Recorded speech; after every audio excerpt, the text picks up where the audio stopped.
Assalamu alaikum warahmatullahi wabarakatuh. Bilu kunoo baagiraawundii jecha pirofaalii akka itti hojjetan sana sitti agarsiisuuf dhufee jira kunoo. Appilikeeshinichi kunoo isa kanadha. Appilikeeshinichi yoo qabaatte hin buufatta. Yoo hin qabaanne hin buufatta jechuudha. Yoo qabaatte immoo kunoo akkanatti yoo hin qabdu ta'e akkuma kanatti irratti barreeffattee buufatta jechuudha. Akka inni jedhu kanatti kunoo kiloomira seentee jechuudha. Isa booda kunoo akkanatti gadi tuqatta. Amma kunoo fakkeenyaaf kunoo asirra jira. Kun immoo fakkeenyaaf kanarraa haqu. Irraa haqee kan biraa sitti agarsiisuuf kan ta'eef.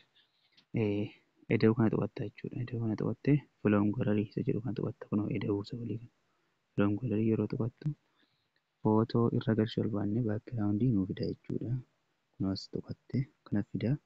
Kunoo baakgiraawundii fakkeenyaaf kunoo kana irraa qabaanii kanarraa laa kunoo kanaan qaba. Kana irra galfadhu. Kunoo kanarratti bareedaadha jechuudha. Isa booda raayitii godhannee as fidanna akkanatti bal'ifanne jechuudha. Fakkeenyaaf kunoo kanatti bareedee bal'atee jira. Guddifnee sirriitti bal'isuu illee ni dandeenya jechuudha. Kunoo akkanatti bal'atee jira. Amma kana booda waan irratti barreessinu yookaan ammoo wanta markaza babbareedaa footoo bareedaa irra galfachuudhaaf kun ammas irruma deemna jechuudha. Fakkeenyaaf waa irratti barreessuuf maqaa itti naannessee barreessuu barbaade waan ta'eef wanta adii wayii jala galfadhee irratti barreessa jechuudha. Iskiriinshuutii keessaa dhaqu kunoo asirraan qaba waan ta'eef jechuudha. Kunoo asirraa fidadhee jira fakkeenyaaf zeeroo godhanna jechuudha. Kanas sunoo zeeroo kanarra tuqannee kana zeeroo godhannee bareeffanna. Kunoo akkanatti babbareeffannee okee goonaa jechuudha. Kunoo amma fakkeenyaaf kunoo walakkaarra dhufee naa taa'ee jira jechuudha. Ammas maal goonaa wanta footoo bareedaa finnee irra galchinaa jechuudha. Adii kanarra footoo bareedaa wayii filannee amma fakkeenyaaf kunoo imeejii irraa fidadhu Muhammad isa jedhu kana filadhe jechuudha. Kunoo filadhee akkanatti kunoo akka ammaatti zeeroo tuqanna jechuudha. Yeroo as finne kunoo zeeroo tuqannee kan nu bareedee irra barreessuudhaaf nu fayyadutti akkana godhanna jechuudha. Kunoo akkana godhanneet okee godhanna jechuudha. Raayitii goona. Kunoo raayitii yeroo goonu akkana nu fidee jira. Kunoo irra guddate jechuudha. Irra xiqqeeffannaa jechuudha. Kunoo addaan isaa qabnee xiqqeessina guddisnu akkatti guddisna. Kunoo akka kanatti xiqqeessina jechuudha barbaanne.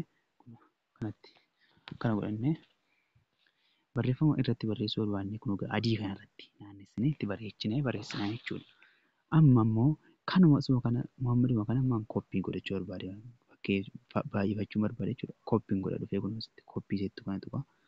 Tokkorraa naa bahee jira. Xiqqeeffadhee fidee as ka'eera.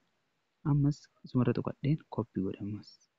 Kooppii godheera ammas fidee as ka'eera. Asillee fidee kaachuu nan danda'a jechuudha. Baay'ifadhe kan biraallee irra kaachuu danda'a. Kunoo kun baaliin keenya akka itti nu bareedee jira. Amma barreeffamatti naannessinee barreessina. Fakkeenyaaf kun tekeest isa jedhu kanarra tuqanne tekeestii kana kunoo si'a lama sadii gadi xuxxuxxa'e kunoo akkan sii fida. Akkanatti amma fakkeenyaaf markaza jedhee mata barreessu markaza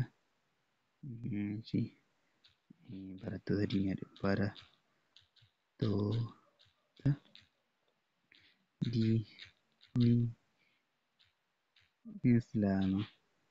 islaamaa jedhee fakkeenyaaf ammas si'a lama nu barbaada jechuudha barreeffamichi. Okee yeroo ta'etti irraa bada mala. Kun fideera jiruuti. Barreeffama kana fakkeenyaaf kunoo akka itti nu fidee jira. Barreeffama kana baakgiraawundii isaa yoo barbaanne jijjiirra. Barbaanne akka itti sirreeffachuu ni jiru. Barreeffama kana jijjiiruudhaaf barreeffama kana jijjiiruu yeroo baay'ee nama rakkisti. Barreeffamatti ta'e barbaaddee jijjiirta jechuudha. Barreeffamicha kana baakgiraawundii isaa jijjiirra jechuudha barreeffamicha. Kunoo laa argee jira kalarii kanaan jijjiirta jechuudha. Barreeffama kana tuqadhee jira.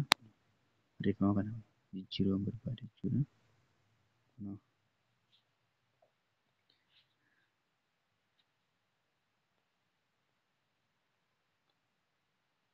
Kunoo as jira jechuudha.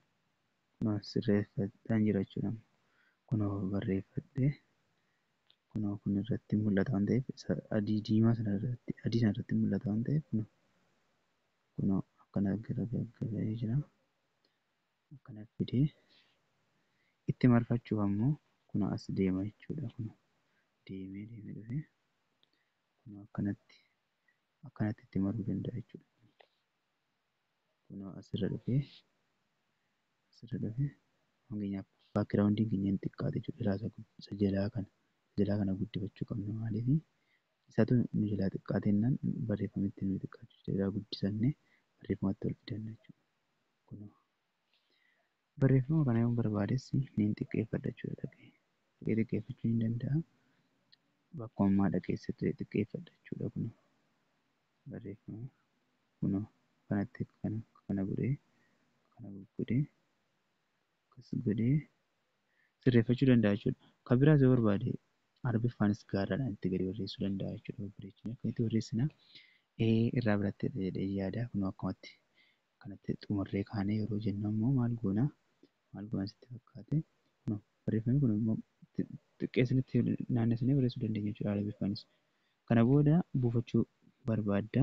Kunoo asuma tuqannee gara olii kana tuqannee save as image jedhu kana tuqannaa jechuudha. Isa booda save gallery jedhu kana tuqanna. Kunoo akka ajaa'ibaatti nu dalagee jira jechuudha. Hin raawwatteettan yoo hin hubanne ta'es yeroo biraan wanti godhee si ergaa sagaleetu na biraa jee qabeetta kanaaf akkanatti si ergu dhabe. Kun ammayyuu qorra gataa si ergu jira qorri na fixee jira.